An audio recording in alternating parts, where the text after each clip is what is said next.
Some say it's all about 1925 and beyond. The podcast. KC 100 year celebration with Pete A. Kennedy and Marlon A. Kennedy. It's the 1925 and Beyond podcast. Welcome again. I'm your co-host, Pete A. Kennedy. I'm here with co-host, Big Brother Marlon A. Kennedy. And today's guest is special to my heart, but not only to me, special to Kingston College. But you know, I never go into the guests. I leave that to Big Brother, but I also like to drop the credits. Went to Kingston College between the years of 1992 to 1995, played Coles 93, 94. Proud to say I was a champion in 94, 95, moved on to Manning Cup, but the history and the journey didn't end there. But let's get to the guests. Big Brother, what you have to say to the audience? Thank you, Pete. Thank you, everyone, for joining us again for another episode of 1925 and Beyond. Similar to Pete, went to KC from 1986 to 1993. But unlike him, I went the quality, more technical route of playing cricket. I also was more successful at what I did than at a one-off win, like what the struggling footballers did back then. But I try to tell Pete, whenever we have our guests, we have to be mindful of what accolades we push out there, because our guests most of the times, make us look like, Nothing. like ants. Stand next to them when they're giant in their respective field. So again, it's indeed a pleasure to have a very distinguished guest, another Fortis brother with us today. Our guest today is none other than Gerald Hector. Gerald, welcome and thanks for joining us. Welcome, Gerald. Thank you. Thank you for having me. Great to be here. Thank you, Gerald. So, as usual, we're going to have Gerald tell his story. I know we saw Gerald recently at the stadium at Champs with his cohort from his year. I see that Gerald has his nice haircut. I don't know if it's nature taking a toll, but when he sat amongst his friends, you could see that these Fortisans were very mature and experienced with the grays that we saw amongst the fine gentlemen there. Yes. Gerald, as usual, we just ask our guests to start us off by just telling us their story a bit before them attending KC. What was life like for you? Well, first and foremost, thank you both for having me on the show, on this podcast episode. As you said, my name is Gerald Hector, born and raised in Kingston, Jamaica. However, I grew up in Portmore. When I was born off Mullines Road. I lived off Mullines Road, Sundown Crescent. And I went to the Our Lady of the Angels prep school. So my father enrolled me and my older brother Christopher in Our Lady of the Angels, and went there for not even kindergarten. I went there from first grade all the way through to the sixth grade. And when I was 10 years old, 9 years old, I think it was 9 or 10, I sat the common entrance exam, and my first choice was KC because my father Owen is a KC old boy. Nice. And my older brother Christopher was a KC old boy. But because of my dad going to KC, sang in the choir, did all kinds of things. KC was the first choice, and St. George's was the second choice. So I was keeping it on North Street. That's it. And I got into KC. KC. So I passed, and I went to KC. And because I was born after September 1st, so I got in when I was 10. I was 10 years old. Got it. And KC is a great institution, as you guys all know. But some of the friends that I formed, went into 7 Miller, 8 Miller, I think 9 Miller all the way up. Because when I got in, I started playing sports right away. Didn't make it the first year, Pepsi Cup. Because, you had people like David McRae, Errol Lewis, Michael Green, those kind of players. There's no way he was going to just walk onto that. Ruan Headley, Kenneth Chambers, can just name them off. And then I love cricket as well. And then, back then you had Darren Dixon and all of those people. I'd be under 14 cricket or whatever. So I was there, played sports. I was always good academically, I think. And but I always loved sports. In Garveymead, that's where I grew up in Portmore. First Edgewater, and then I moved to Garveymead. And that's the journey. That's where my journey started on Elliston Road at KC. And I spent the years over Elliston Road. I played Pepsi Cup. I played Colts. I played under 14. I played Colts cricket, both football and cricket. Oh, And wow. so I got a little bit of victories with Pepsi. Wasn't on the starting team for the Colts, but I was on the squad for Colts. Yeah, yeah. So a lot of lifelong friends still there. Mauricio Ventura, may he rest in peace. Mhm. Errol Lewis, David Mayers, the same group of us that started Yeah. out. We all came up all the way.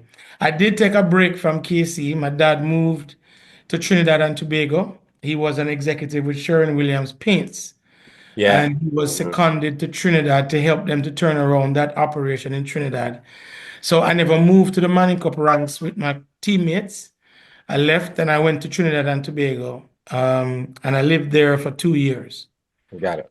Yeah. I went to St. Joseph's College, and then I came back, but because I wanted to play Manning Cup for George Thompson and cricket for Ah. Roy McLean, I Mhm. came back to sixth form. So after 2 years in Trinidad, Yep, yep. I said I still want to go to sixth form at KC because I wanted to play Manning Cup Mhm. and I wanted to play Sunlight Cup.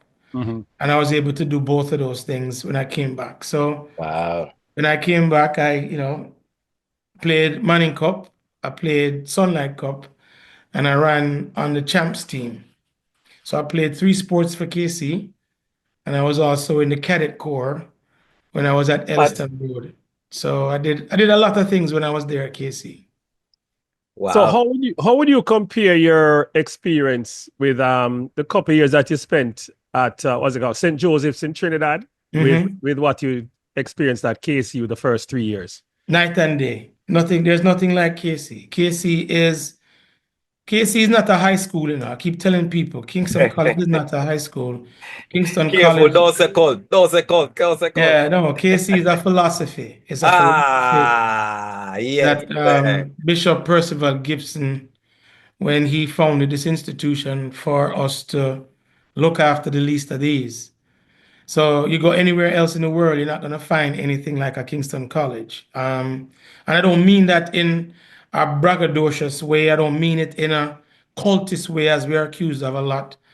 But there's an expectation placed on you since you enter Elliston Road till you leave North Street. And being in that cocoon, if you will, in what I call a culture of excellence, Mm-hmm, you mm-hmm. cannot help but be empowered and inspired by walking those grounds and going through the things that you went through, especially those of us who took on extracurricular activities, Mm-hmm. those of us who played sports for the institution or did anything to represent the institution. You know what it meant to go out and represent. So even before leaving and going to St. Joseph's, I had played cricket, I had played football, I was in the cadet corps, all kinds of things. So it's night and day.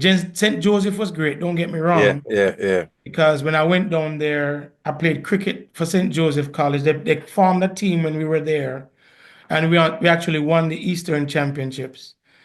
Just a Nice, makeshift team, nice. Yeah, and yeah. it's the drive that's within us that causes us to win. So to your question, Marlon, it's night and day. Can't compare. How far ahead was your older brother? He was about 3 or 4 years ahead of me. Okay. Yeah. Was he involved in sports as well too? Swimming, Oh, swimming. But swimming. KC didn't have a big swim team. So Mhm. the pool is still the pool. The pool stayed the same way from I was there. Mhm. So they used to go up to Exed, next door to Excelsior. And they used to practice up there at that pool. And he was into swimming and water polo. And he too was in the cadet corps. So, brothers doing a little bit of everything. One thing our father wanted us to do, though, is to make sure that whatever we did, we get involved in some sort of team sport, Yeah. because that team sport taught us discipline. It taught us how to win, how to lose, how to win with grace and lose with grace. But create a balance to understand that in life you're gonna have ups and downs. And quite honestly, these extracurricular activities at Kingston College kind of shaped that for us. So he was a swimmer, played water polo, and that was his thing. He was made it all the way to, I believe, sergeant or corporal in the cadet corps at KC. So with the fact that you had your brother and your father that, were ahead of you, went to KC and so forth, what were your expectations when you were starting off at KC? Because you must have heard a lot of the stories. You've seen your brother going to school and, how he, acts and all that sort of thing. So what were your expectations when you started off? Well, my expectations really was just to make my family proud. That was it. And then all the other things that came with it. Because, it's not everybody gets into KC, you know that. The common entrance process. And, people might go to another school and they want to transfer in. But I got in at 10 years old, and I cherish that to this day. My father I just eulogized my father last Saturday, and I had my good Fortis brother, Dave Cameron, who I played Sunlight with, one tapping cup with. He flew all the way from Jamaica here. You don't see that on a regular and consistent basis. When Alton Mice Brown passed away, the church was full with purple and white. Yeah. So getting into Kingston College was just the ground level. It was now up to me growing these relationships, the friendships, and but the simple fact that I started out in sports. I was in Hardy House. That's the yellow house, right? And I never had a big footballers in Hardy House. All of them was in the maroon. I forgot what house we were in maroon. Yeah, and but it was a class. I can name off all the guys from Seven Miller right now who's doing well. Hugh Campbell, big executive there in Jamaica, from humble beginnings. Dave Cameron himself from Portland Road. And look at what he has done to become the president of the West Indies Cricket Board, etc. Made some major changes there. The bottom line is getting into Kingston College was the floor. And what you made of it was all up to you. Dad and my brother, yes. But at the end of the day, I wanted to make a mark for myself. And I did it through sports. I did it through the extracurricular activities that I took on. How was it? How was it managing sports and academics whilst you're in school? It was hard. It was hard. And my academics suffered for a while because two things. One, sports, yes, and then Alpha was right across the street. So that was problematic. And then back in those days, we had FET. Barbecue, St. Hugh's, and all of that stuff. Our own Mayfair and stuff like that. Yeah, it was rough. It was rough. And but at the end of the day, we had mentors and guides. We had people like Mr. Brian. We had Reverend Ramsey. It's probably before your time. JAH Ramsey. Yeah. Ramsey. I know him. And I must say to myself, I'm not no shame in my game. I got caning a couple of times. Yeah, everybody have a caning story, Yeah, I got caning, I think twice over in Melbourne for foolishness, right?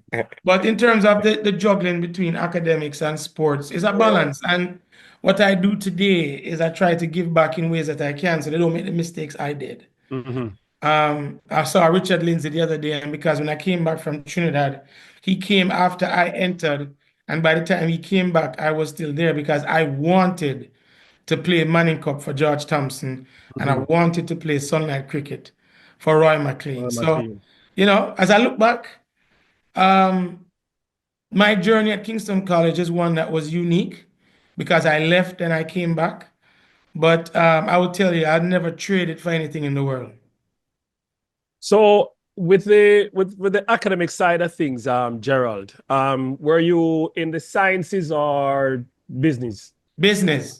Business. So grade 9, we had to choose science or business. I could not stand physics. And physics just did it in for me. But then again, my father was a business executive with Sherwin Williams Paints out in Central Village. And he had a practice. Even when I was in prep school at Our Lady of the Angels, he would have me read the Jamaica Gleaner on the drive from Portmore to Malines Road. And used to take me to work.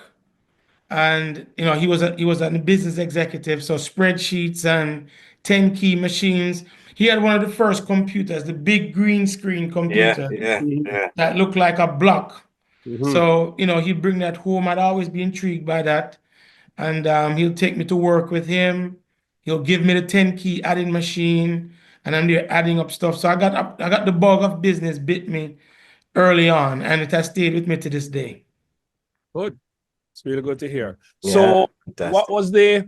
was having done your years at KC, what was your transition? Where did you go to next? So I was fortunate enough to get a track and field scholarship to Howard University. Mm-hmm. Many of you might have heard about, and I should say this because to this day people ask me what happened. But when I was running in 1989, I was actually hurt. I had a strained calf, and this is a lesson for all of the young people who might watch this. I wanted the distinction of saying I played 3 sports for Kingston College, and I got on that track, and I embarrassed myself. Because what happened was that the fall of 1988, I played Manning Cup, Roper Cup, and then after that ended, I was the opening bowler for the Sunlight team. Mm-hmm. And the track coach saw me running. I had natural speed, I guess, and asked me if I would come and run. And I said, you know what? I can't say I played 3 sports for KC. And I went and did it, and ran a flat 400 in the dirt, and they were like, "Wow, you can run on the sprint medley." And sports day, I was running and stepping a hole, and I thought I twisted my ankle, but actually had a high ankle sprain that put pressure on my calf muscle. But I wanted the distinction to say I played 3 sports for KC, and I went and I competed in the champs, and I let a lot of people down. But I tell people all the time, including my 3 children, it's a life lesson. I never comes before the team. Although I can't say I play 3 sports for KC, there's an asterisk to it, right? Mhm. But my transition was a scholarship because Leo Brown at the time, who was the coach, he saw the raw speed that I had, and he also saw that I was in sixth form. I was doing my academics, obviously, and he said, "Look, Howard University, I know someone, Coach William P. Moultrie, the way you carry yourself, your athletic ability, and your seriousness about schoolwork, I think Howard University would be a good place for you to go." So he made that connection, and Coach Moultrie started talking to me. And in about 2 or 3 months, I got a full athletic scholarship to Howard University. Wow, congratulations. So did you have to? You didn't have to do any SATs or sort? Yeah, man, I had to do SATs. I had to have my subjects. So you had to Mm-hmm. pass the SAT. You had to get an entrance level, even though it was Howard University is a Division I institution. So Mm-hmm. you had to have a cumulative GPA to be an athlete to come in and perform from day one. You had to have the grades and you had to have the SAT score. So I passed the SATs, and I obviously had my passes from CXC Yeah, and A levels and A so. levels and things Mm-hmm. like that. So I didn't have any problem at that point getting in. Once I knew I had the offer, I just had to sign up and follow Mhm. the rules and regulations and make sure that I did what I was supposed to do to take up the scholarship, and I was able to do so. So before we go into your time at Howard, you've mentioned quite a few names as well in terms of your journey at KC. Was there anyone or any group of persons that left a lasting impression on you? As we said, probably was a fellow student, an old boy, teacher, parent, coach, administrator, and why was that so impactful for you? Wow. And like most time when we ask this question, our guests usually start by saying they're going to apologize for those names they were going to leave They're out. gonna leave out. We're not going to cuss them, but you're Yeah. free to do that, Gerald. No, But I was gonna say it's hard to say one mhm, person because, like I said, KC is not a high school. KC is a philosophy. So if I go over into the sports realm, it would be Roy McLean, George Thompson, Gladstone Neal, yeah. Mauricio Ventura Sr., Duke Fuller, Freddie Green. I mean, these are all people that guided us. I was just in Jamaica the other day, and every time I go to Jamaica, I have to go by and visit Mr. Ventura. Because when I was playing cricket, he played 3 sports for KC. Yeah. Whenever I was playing cricket, he'd take us to his backyard behind his yard in Maria Ventura, Valentino, both play for Jamaica, right? And we used to go in his backyard. Mr. V used to have me bowl balls all day long in the hot sun, compress balls on the concrete in his backyard, bowling to Mario and Tino.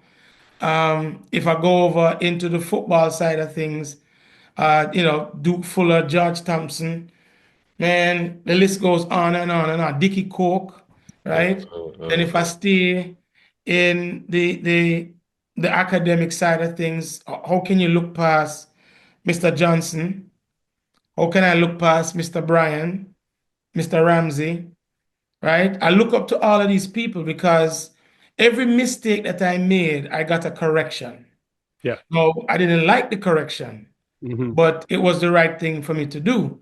Especially when you're an athlete at Kingston College and you get to the senior levels where you're playing Manning Cup or you're playing Sunlight, you have a lot of people that watch you. You have journalists, you have young ladies, you have other youth that just don't like you. So for whatever reason, but those individuals kept us grounded. Helen Douglas, when I was coming back to Jamaica, coming back from Trinidad, and I was trying to decide whether or not I should try to go look at job or if I want to come back to KC. Everybody was like, why are you going to go back to KC for? You're already 2 years beyond.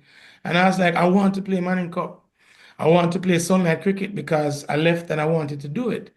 And she chatted with me and she said, Gerald, if you really want to come back to sixth form, I'll make sure it happens for you. And so said, so done. So there's so many people, Miss Branch, Mr. Ware, my geography teacher, so many people. It'd be hard for me. And then people that I look up to that they would never know is Flower, the guy that rolls the cricket pitch. Right? So a selfless individual. And I remember Errol Nolan and I were just in Jamaica. We were the opening bowlers in 1988. And then he left and I was the opening bowler in 1989. And because we played cricket at the Melbourne campus. And whenever we said Pooh, that was his nickname, Pooh. He can set a wicket for us and then roll the wicket to certain specifications. And he's doing that out there in the hot sun. And, those are unsung hero. Madix, always there supporting us. Finley, I can't just go on and on and on. Those people inspire you, they pour into you, let you know you can do certain things. Even the guy that sell the orange ready, right?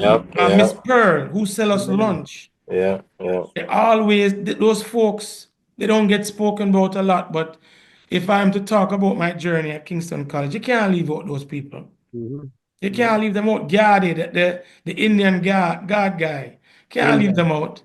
Them look out for us, right? Them always make sure that, we're safe and nothing happens to us. So those would be the people that left an indelible mark on me.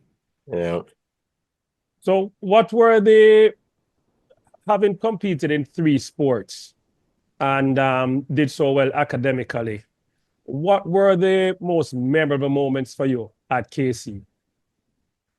The biggest memory for me, I tell people, and I use it a lot with young folks, is the 1989 Sunlight Cup final. It was an interesting tug of war for 2 years between us, Campion College, and St. Diego. With the Hylett brothers and with the Hylett brothers and all Carter. Right. Carter. And then when you get to so that final, we lost the Tapping Cup. That was the knockout. The 1 day limited over. Yeah. We lost that. Robert Samuels, no, I'm mixing up years now. You see the age going to catch up with me. So what happened is we traded the cups those 2 years. And in each year, it was disappointing. But in the 1989 Sunlight final, we had a star-studded team. We had Campion had a star-studded team. Yeah. Gregory Salesman, Larry Crichton, Julian Robinson, the MP, The NP, yeah. Sean Cadogan, all of those people, Carlton Carter.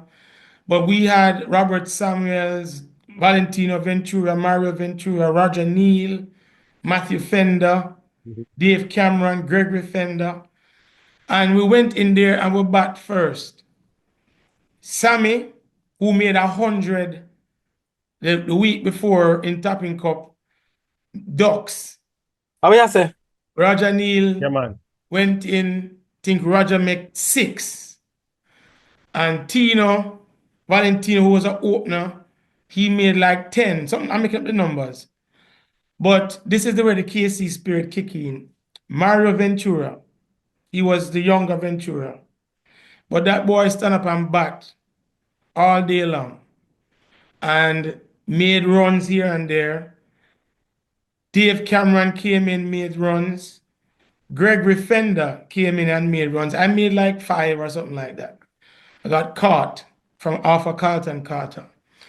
But we made 151 runs, I think it was. Either 151 or 156 all out.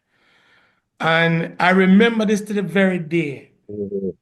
This was the first day. There was a Rastaman who always support us. But you know, fair weather fans, right? Yeah. The match was played over at Kensington. Yeah, man. And I remember this like yesterday. The crowd turned on us. On the dash with the thing. On the dash with the thing. Easy with the dash it way. And the morning before going back to Kensington, we went over to North Street and we saw Mr. Johnson. I saw Mr. Johnson. I think it was me and Dave Cameron. I don't know what we were doing, but we were walking back down to where George Thompson's office was. And Mr. Johnson just turned and said to us, "You guys can still do this, you know." But what he was getting at is the afternoon session after we got all out. Yeah. I was the opening bowler, and the second delivery that I bowled, I got Larry Crichton caught behind by Darren Nita. One of the, and to this day, if I had a video to show you guys, the ball swings so big, and Darren Nita dove full stretch and caught it. To this day, Larry Crichton said to me, he never edged the ball. He did edge the ball. He did edge the ball, and Giffy gave him out. But why do I say that? Second ball, Larry is out. Julian Robinson comes in. Wycliffe Cameron gets him out. One ball, Julian got from with Dave. Yes. And I got Sean Cadogan out, clean bowl. And then the momentum shifted. So I think by the time we ended the first day, we had taken, I think, 3 wickets. So and we left Gregory Salesman there now, and Paul East, I think, is who was at the crease. And when we were coming back the second day, Mr. Johnson said to us, "You guys can do this, you know. We really can do this. This KC thing is real." Remember when KC had to give Woolmer's 5 love, and it was like 10 minutes left and they got 5 love? Yeah, hear what I want there. Yeah. So said, so done. Matthew Fender bowled impeccably that day. Line length, just started getting people out. Mario Ventura do a little medium pace thing. You know, every now and then a new ball come, I had it. And we won. But here's the funny story. The same Rastaman who was cussing us the afternoon before, him was the biggest one, jumping up around and jumping up on people and saying, "The wickedest thing." Yes, you know? And why do I share that story so much with people? Because it embodies the Fortis, our motto. Yeah. The brave may fall but never yield. Imagine your number 1 batsman make ducks. Your number 2 batsman fail. Your number 3 batsman fail. And then you look up and it's the middle order and the tail end that put on about 70 runs. Gregory Fender didn't even go into the nets to bat on a regular basis. And him lick Carlton Carter way over the top, on top of the stands at Kenny. Drop right on the roof. Bang. But you know, it would just show everybody pitching that day. So that's my most memorable moment. I had others, but that was the most memorable one. Yeah, That stays with me the most. I'm glad you mentioned that, Gerald, because when we interviewed Dave, it's one of the occasions that he speaks about as well. Yes, he did. He spoke to us about that match and then he said from that day, every time him said Julian Robb him say, go in, man. I mean, Yeah. look in your foot and send in. Yeah, he got Julian. to this day. Julian will say him never ready. Him never Yeah, ready. that is the one. Yeah. Every time him look up, him say Dave, in him foot. God, him say, all right, thank you. It was clean ball. It was clean ball. Yeah. Mhm. But it was good. I'm glad to hear that as well. Yeah. So, what was it like now, with your time at Howard University, and what were you studying as well? So my studies was accounting. So I had accounting when I got in, and I chose ninth grade. And with that, Trinidad, same thing, business. And I came back and with Dave Cameron again. Dave Cameron and I, Robert Shaw, and a whole bunch of us, we used to go up to cast and do accounting, extra lessons, and all of that stuff. So I knew I was going to do accounting. I knew that going in. And I declared my major from my freshman year. So going into Howard, I declared accounting, and I took all of the classes to get me that accounting degree. And to this day, here I am, a certified public accountant. But that's what I wanted to do. I got in, and once again, academics and sports, because now after my parents couldn't afford for me to go to Howard, so after anything that I had to make this thing work. But you go to Howard University and you see the first warm summer, first fall warm, and you see everybody out, and you're like, Yeah. Lord, I'm gonna need help. I'm gonna need help. And so many young ladies, and that was like kryptonite for some of us. And so I got through the freshman year, worked my way through. Didn't do as well as I could. Was one just getting adjusted to life in DC, and got there. I graduated in 4 years with honors. That's the big thing. I knew I would always that's graduate nice. with honors. That was not the issue. The issue was, and I tell my children today, when I got to Howard, my coach told me, young man, sacrifice 4 years of your life for the rest of your life. But I got there and didn't know anybody. I was by myself for the most part. So my teammates were my kind of cocoon, if you will. So when I got there, Rohan Webb from Stets, I think it's Stets, yeah, Stets.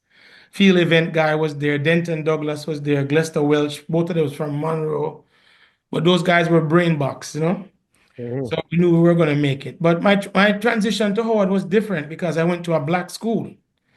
I went to a historically black college, so I didn't have to worry about some of the things and some of the horror stories that I heard elsewhere throughout the United States. So that served me well. Yeah. And the transition was fine. I went straight into accounting, and I excelled academically, I guess. I spent the 1 year I wasn't on the dean's list in academics, student athlete dean's list, was because of that first semester, first year. But you always get epiphanies, right? So you get there and you're doing just enough.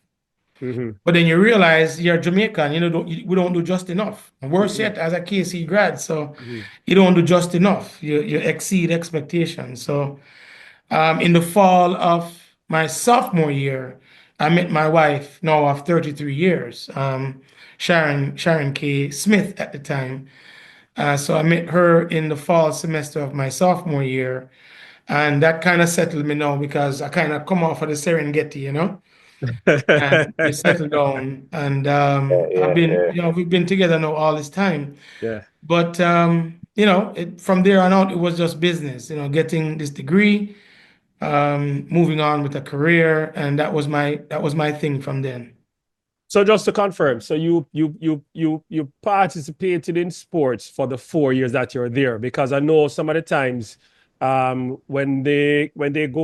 persons like yourself go on scholarship, when they make it on the dean's list and so forth and move, they tend to move away from the athletics part of stuff and then focus on the academics because they get a more what you call it, full scholarship now, so they are not too dependent on trying to, maintain that athletic part of stuff.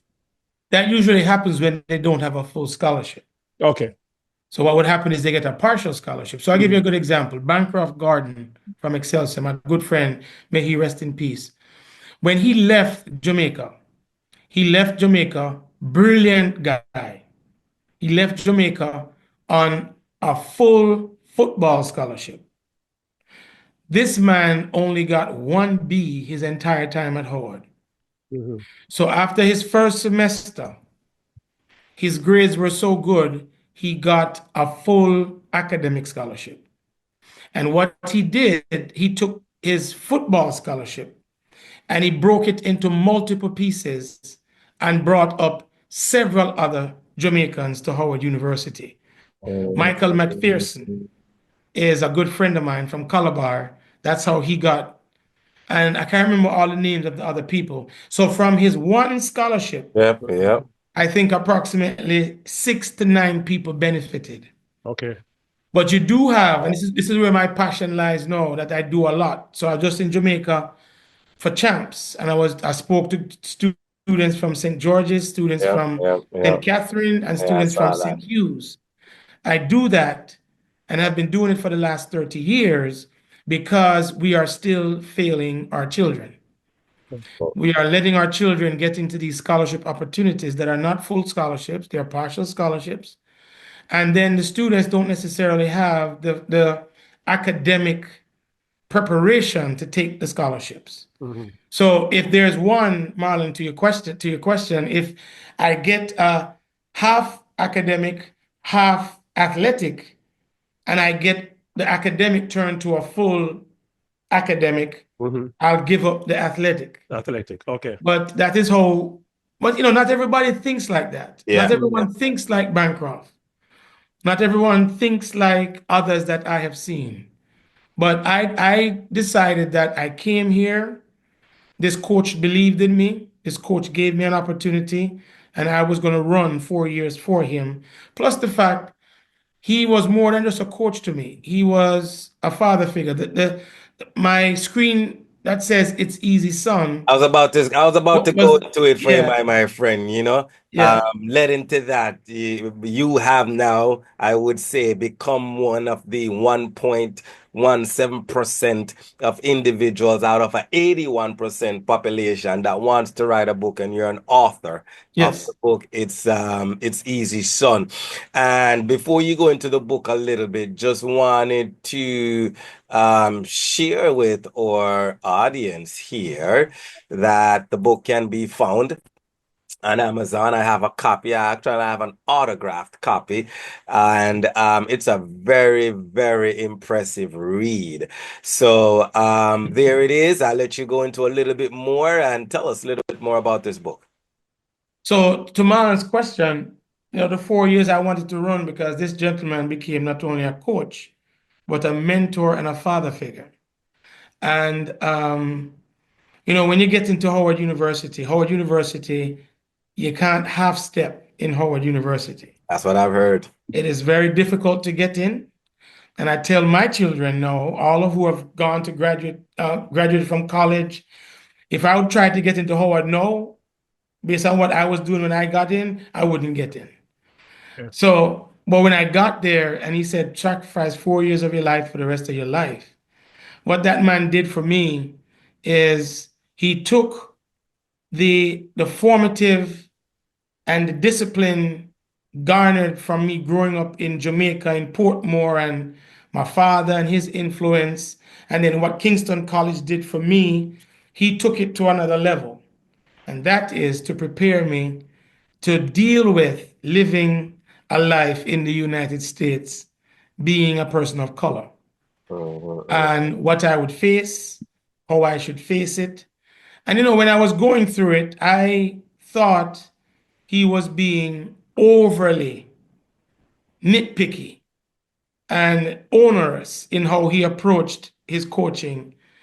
The other day, a bunch of us know every year we go back to homecoming and we have breakfast and we stay at each other's homes.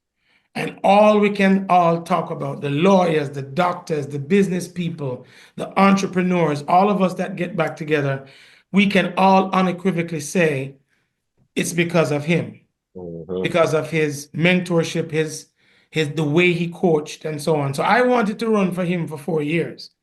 I would run through a wall for that man, for the sacrifices he made, so such that I can be where I am today. His name is William P. Moultrie. Yep. And that's what he did for so many people, so many people. So just to go back to what you said earlier with the fact that when you're here, you speak to students at various schools. Is it that you're showing them how to maximize their time when they're in the States, how to take advantage of the scholarships and the different programs and so forth when they come up, so that, as you said, not to make mistakes that previous persons made? Yes. Okay. So what I try to do is to prepare them from 7th grade. Okay. Because I will kid you not, in 1996, I took Coach Moultrie to Jamaica. And I tried to get corporate Jamaica to sponsor, and no one would sponsor, so I paid for it out of my own pocket. Adrian Wallace, the president of the J3A, Freddie Green, Vilma Charlton, and a couple of other people, Bertland Cameron, and a couple of other people kind of say, hey, man, we're going to try it. Neville Teddy McCook. Yeah. And they said, yeah, Gerald, come. Dickie Coke, bring him. Use my own money, everything. That was 1996. We're now in 2025. And these young people are still as ignorant of the rules and regulations as it was 1996. No, for the name brand schools, the Kingston Colleges, the JCs, the Georges, the Wolmers, and so on, they have old boys that will come and their networks. But as I said to people all the time, yes, I went to Kingston College. I am now an administrator in the higher education space in the United States, the second largest university in the country at 70,000 students. Yep. And why do I do it? I do it because, one, I believe these young people deserve better. Two, what about those youngsters who are not the stars at Boys and Girls Champs? They're not first, second, or third, but they make a final. Yep. They will be looked at for opportunities. But here's the thing. Academically, they don't have the right mix of subjects, and they're not even thinking about what they need to do in order to get a scholarship. Yeah. The odds are very, very slim that anybody is going to make it as a professional athlete. And the sports that our student athletes are getting scholarships in, it is very hard to make it as a professional and live off Oh of my gosh. I must say, you're the only person I've ever heard said it outside of me. I say it all the time. I say, what are we doing to our children when it comes to this transition into college and then talking about being a professional athlete? What I see we're doing, I have not seen any success in it. So why are we still, going down the same path? Oh gosh, Gerald, my God. Okay, sir, I'm just sorry. I had to say that one. I want that switch, man. It's on us as the adults, right? And people criticize. People criticize is the wrong word. People will say, well, why are you doing it? You're not making any traction. You don't know that. But the minute you give up, the minute you say you're going to stop doing it, is the minute it's going to happen. And me being in the United States, I can tell you stories of sitting across the table from young people, tears in their eyes, and they're saying, Mr. Hector, nobody told me. Right? And then they come and they can't make it. Or the friends that I matriculated through high school within Jamaica know what I do for a living, and they'll send me a scholarship offer, a youngster they know, and said, can you look at this? And I look at it and say, why would this kid come up here? To do what? You're gonna come up here to struggle. So what happens is we don't tell the full story of all the youngsters that might have run at champs, might have played Manning Cup, wicked, as we would say, but they're not prepared academically. They're not prepared academically. They don't have the right support structure, the right support systems, and they get placed into situations that makes them get frustrated. Yeah. And Yeah. quite honestly, some of them resort to things that you would not Yeah. want them to resort to. Yeah. But then on the other hand, you can get the success story. You know, people will say to me, well, you took Lennox Graham away from KC. Well, Lennox wanted to move to where another level. KC family, I'm at the institution. We have a $1 million facility, track, brand spanking new Mondo track, but no track coach.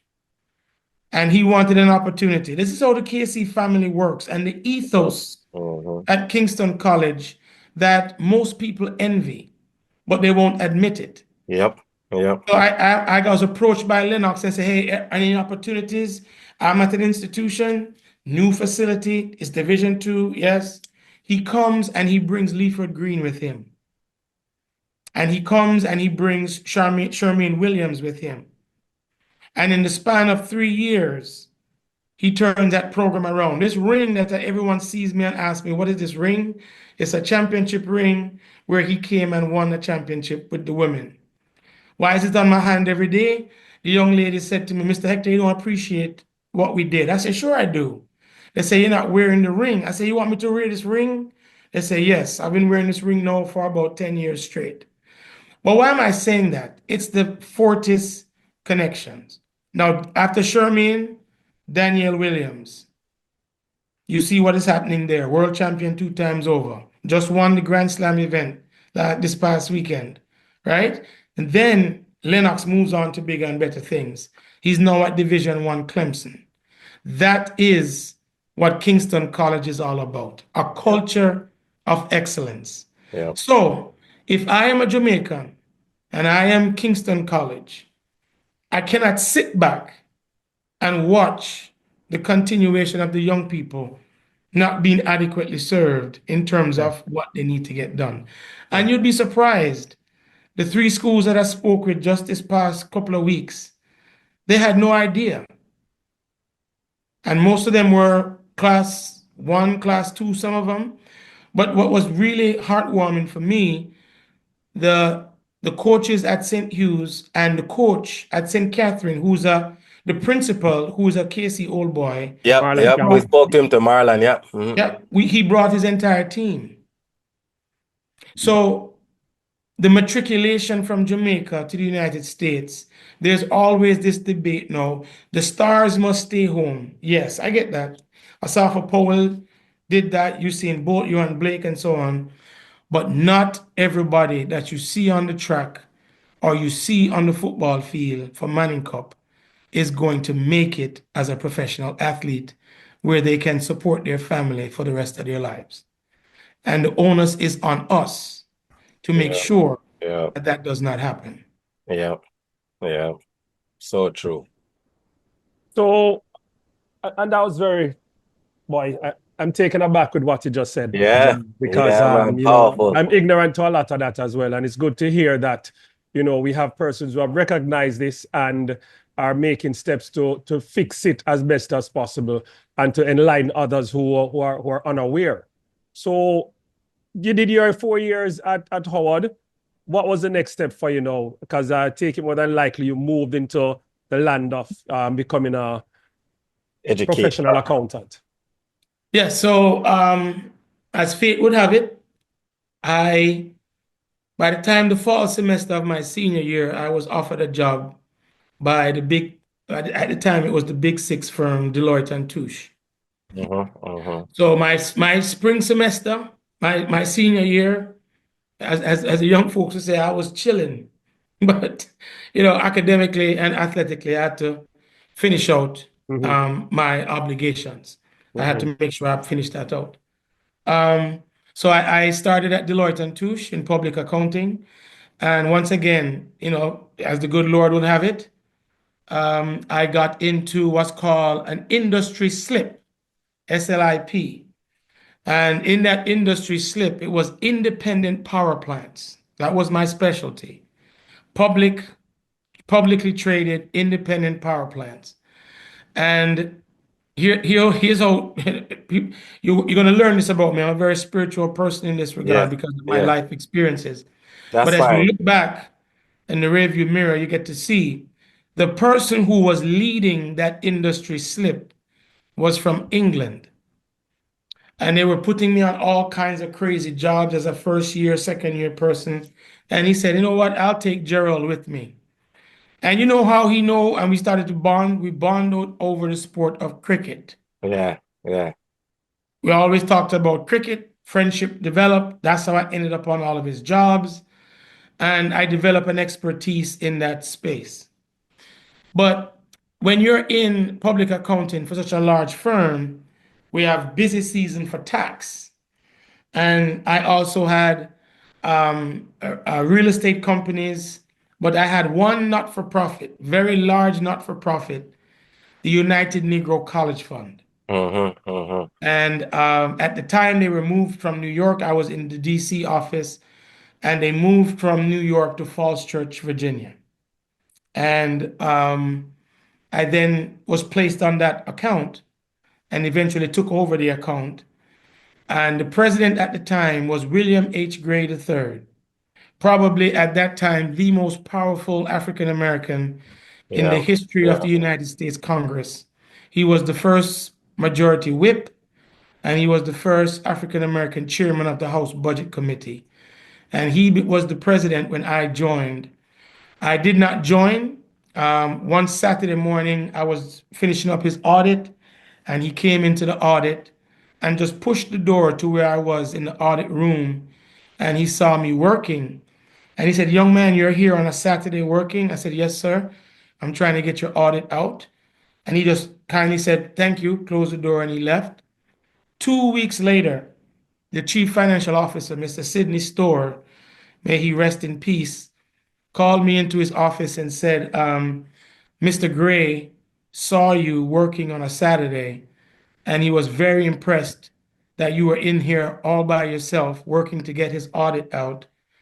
And he would like for you to consider leaving Deloitte and Touche and joining us at the United Negro College Fund. And I was taken aback. But once again, you know, your work ethic is what drives the culture of excellence. Those days at Elliston Road and North Street pays off. And they created a position for me. They just made up a position and gave it to me and said, it's yours if you want it. And I left Deloitte. I wanted to raise a family. You know, I did not see myself going to be a partner in the Big Six world. I did not want that. I wanted to raise a family. And I took the job, and the rest is history. So once there, Mr. Gray, they used to tease me and say, Mr. Gray's fourth son. He has 3 sons. And they'll say, you know, Mr. Gray's fourth son. I said, why you say that? Because he allows you to do things and experience things that even some of his senior leaders don't get to do. And I used to just kind of push that off to the side. But then one day, the Bill and Melinda Gates, Bill Gates, Microsoft, they were going to give us $1 billion. And Mr. Gray called me into his office and he said, I would like for you to build the financial framework for this first of its kind ever in history, Gates Millennium Scholars Program, where they're going to give us $1 billion. And I would like you to build the financial framework for it, working with Dr. George Ayers and Alan Kirshner. So the 3 of us pulled together that program that would serve 20,000 African American, Hispanic American, Asian American, and Latin, and I'm missing one, American Indians. So that was the Gates Millennium Scholars Program. In my career, that's the signature program I go back to, because I think after that, it's when people in higher education started to recognize who I was and what I bring to the table. Wow. And so are you currently, you're still working with them, or where are you now? So I left the United Negro College Fund. When I was at the college fund, Mr. Gray retired. The United Negro College Fund is, or at the time, it was 42 historically black colleges and universities. And Dr. Dorothy Cowser Yancey, she was the president of Johnson C. Smith in Charlotte, North Carolina. And when she heard that Mr. Gray was retiring and she knew how close I was to him, she called me up one day and she said, "Would you consider moving to Charlotte, North Carolina to become my chief financial officer?" I was 32 years old. And first I told her no, because ignorance is bliss. Because I was happy in Washington, D.C. I had my children, I had all of my friends, I had soccer league, I had all that kind of stuff. Yeah, yeah. And then this whole thing, you hear about the South and racism and blah, blah, blah. So one day I went to Mr. Gray. I called Mr. Gray and I said, "Mr. Gray, Dorothy Yancey called." He said, "Really?" I said, "Yes." He said, "What does she want? What does Dot want?" He said, could he call her Dot? "What does Dot want?" I said, "She offered me to come down and be her chief financial officer." And he said, and what's the problem?" And then I started rattling off all the reasons why and da da da da da. And he just turned to me and he just said this, and this is Mr. Gray is very direct. He said, "You would be a fool not to take it," and hung up the phone. And that's how I got into higher education. I started at Johnson C. Smith, spent 8 years there with her. And then another person saw what I was doing and said, "Gerald, Johnson C. Smith is too small for you. You need to broaden your horizons." So then she recommended me to be hired by Ithaca College in upstate New York, Yeah. predominantly white institution. All of the things that I've done are turnaround jobs, right? So I turned Johnson C. Smith around. That's how my name got put to Ithaca College. Got to Ithaca College, dealt with some DEI issues around, Michael Brown and all that, but financially turned them around. So if you've ever been to Ithaca, New York, you got Ithaca College on one hill and Ivy League Cornell on the other hill. So the folks at Cornell were watching over at Ithaca. Yeah, yeah. And then when we had the challenges at Ithaca, the president was going to leave. And just like what happened at UNCF, the folks at Cornell said, "Hey, man, you want to come over here?" And they created a vice president position for me at Cornell University, an Ivy League institution. And then I became the vice president of finance. And then, given my performance, I guess, they then added the title of treasurer to it. So I was the vice president of finance and treasurer for Cornell. And I did that for about 3 years. And then I had to try to get back down south. I wasn't going to stay up there all that time. It's too cold. And I was moving back down south, and schools like Georgia Tech and George Mason and a lot of big name schools, Clemson, etc. And I got into those searches and so on. But a friend of mine said to me, "Look, one of the nation's most cherished HBCUs, Morehouse College, needs some help. Would you consider going to Morehouse?" Now, mind you, I was in the midst of writing the book, and I went to the Harvard Leadership Institute in 2015, and a colleague said to me, the University of Central Florida needs a CFO with integrity and honor because they just went through a scandal. So I went down there. It was an interim role, and I didn't get it. The president said, "I'm interim as well. And Mr. Hector, everybody loves you. And if I give you, you won't get the permanent job. And that would be a shame." So I said, "I'm not pressed." So I went to the colleague called me to say Morehouse needs some help. So I went to prestigious Morehouse College. It's like Kingston College, all male. It's the most prestigious African-American male, I would say, higher education institution in the world. So my job was to turn them around. 19 months, I turned them around. And after doing that, the new president at the University of Central Florida, I guess, heard about me and asked me if I would come. And that's where I am today. So currently, I am the senior vice president for administration and finance at the University of Central Florida, the largest university in Florida and the second largest university in the United States. Nice. Thanks for that, Gerald. Really appreciate that. So But there's a question I forgot to ask, just to go back a bit to your time at Howard and your days as an athlete. Because I never hear anything about any accolades. Did you win a few races, medals? What No, was that like? didn't perform at the level I could. Okay. 1992 would have been my best year, that Olympic year. I was trending along very, very nicely. And I pulled my left hamstring. To this day, it is still damaged, scar tissue, the whole 9 yards. Once again, I'm going to show you how the Lord works. Yeah, yeah.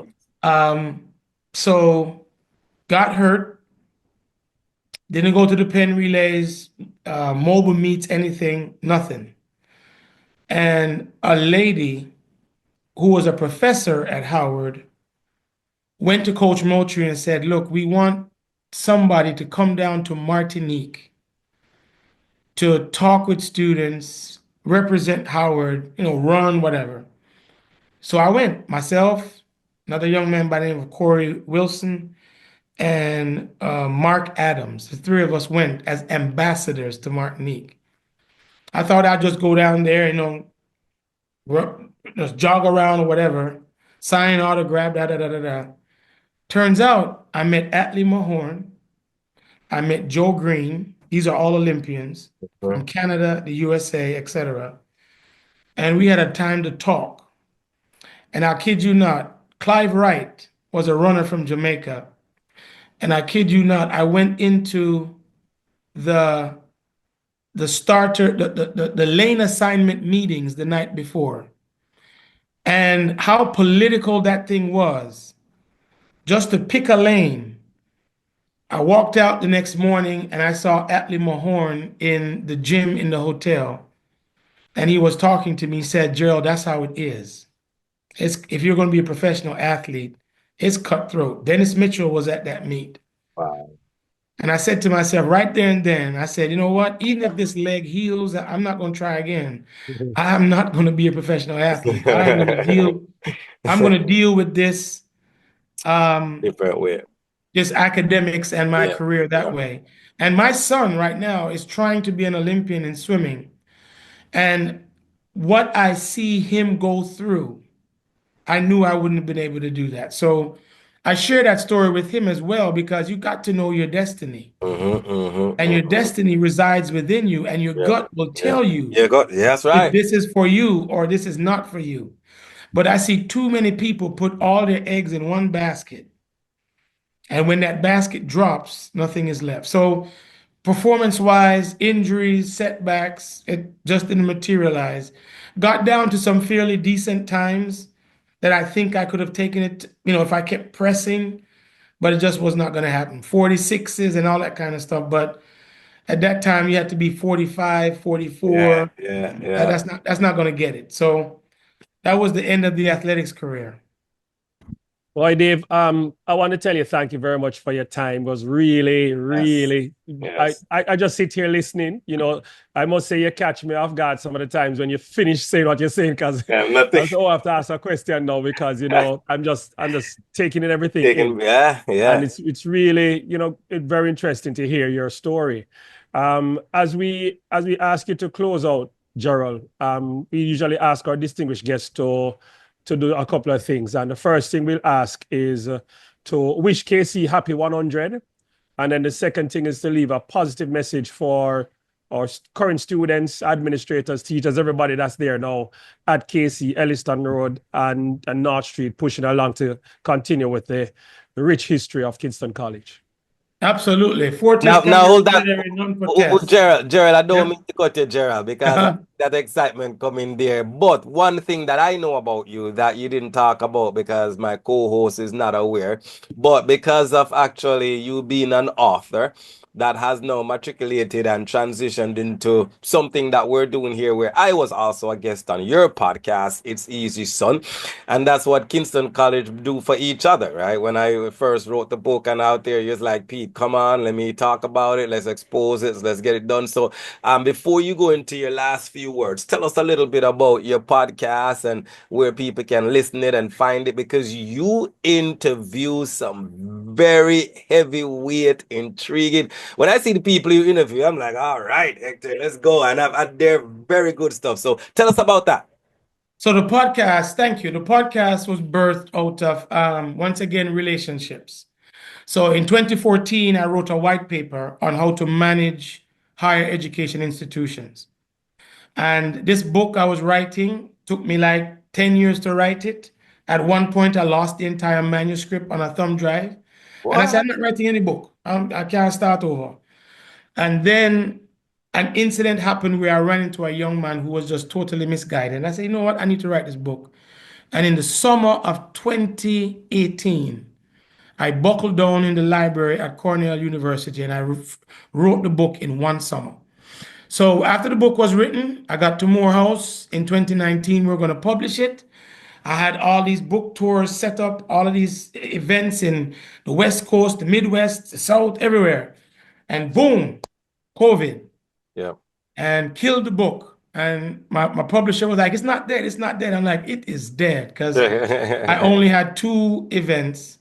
And then I told the gentleman, when I wrote the white paper, he had me on his radio show 2 times a month to talk about finances of universities. Yeah. And I told him about what happened, and he said, come on my show and talk about the book.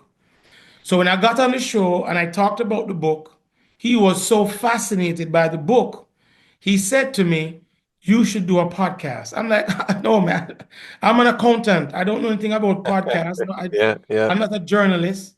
And he says, all you got to do is talk to people, record it, and watch it happen. And I said, okay. And I didn't know who was going to be my first guest, but when I was living in Charlotte, NFL legend Michael Dean Perry was a good friend of my wife and I. Our children went to, believe it or not, Steph Curry, his mom, Sonia Curry, had a Montessori school, and that's where our children went to school. Nice. And Michael Dean said, look, I'll help you, my brother. I'll be your first guest. And he came on. We didn't know what we were doing. I just recorded, sent it off, didn't know what we were doing. And hopefully in the next 2 months, I'll be at 100 episodes. And I have interviewed some of the world's leading voices on a number of topics. Andrew Young, numerous college presidents, Lee Haney, Otis Moss, Beverly Tatum. I know those names don't mean much to your listeners, but these are some of the heavy hitters in terms of thought leadership in the United States. Even in Jamaica, Daniel Williams, Lennox Graham, Hugh Menzies, Reggae Girls coach, Lauren Donaldson, Reggae Girls coach. So Pete, as he said, when Pete launched his book.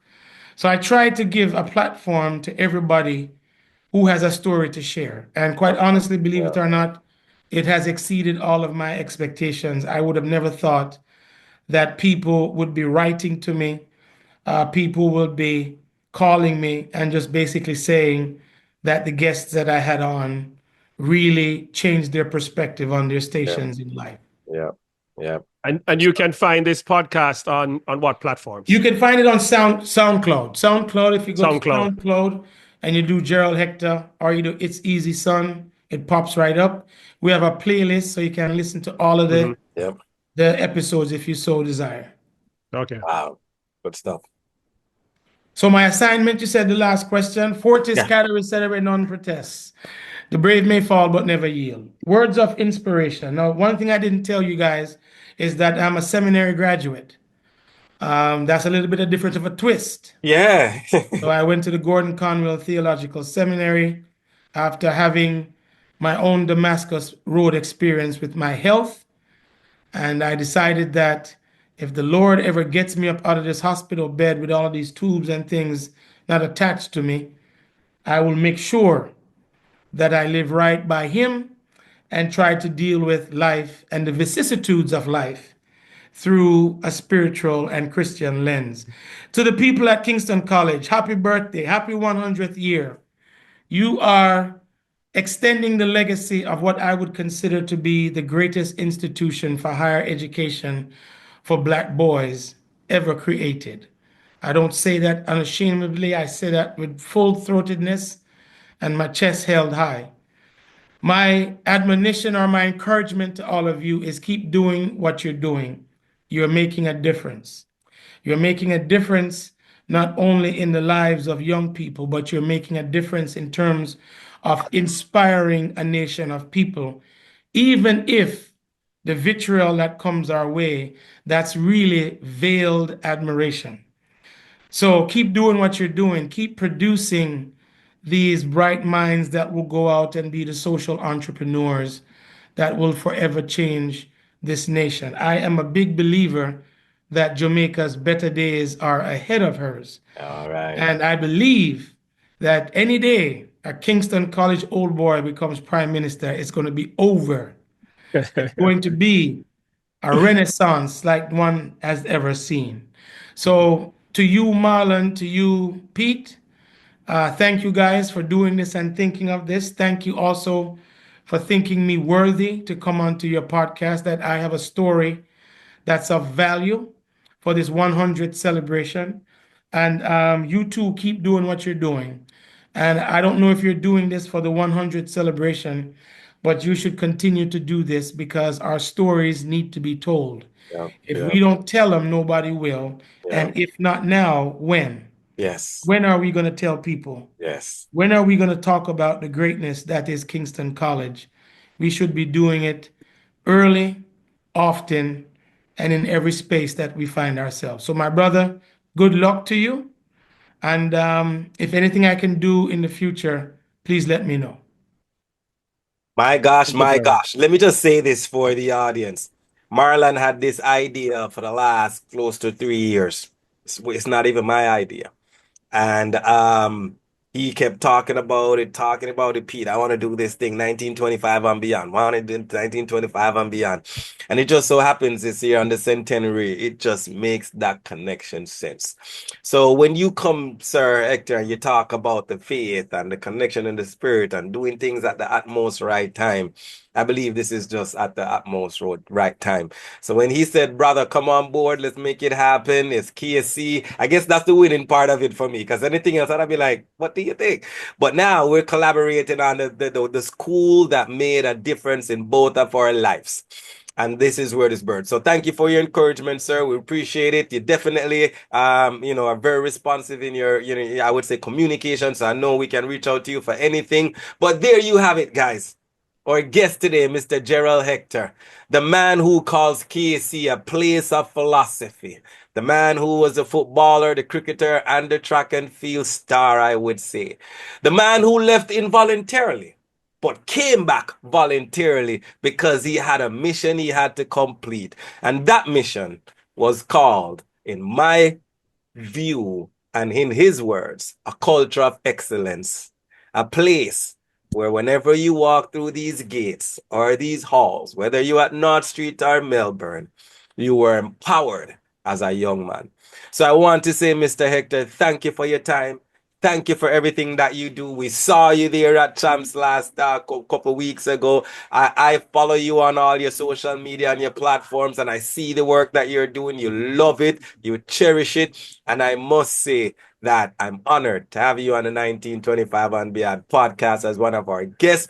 But we cannot end any one of the sessions without saying the greatest motto that came out of the greatest institution. And one of the reasons I love actually interviewing the old boys, because we interview staff members and principals and stuff, is every old boy story, they actually say the motto without we saying it. Because it's the thing that holds us together. It's the thing that's within our DNA. So it goes like this.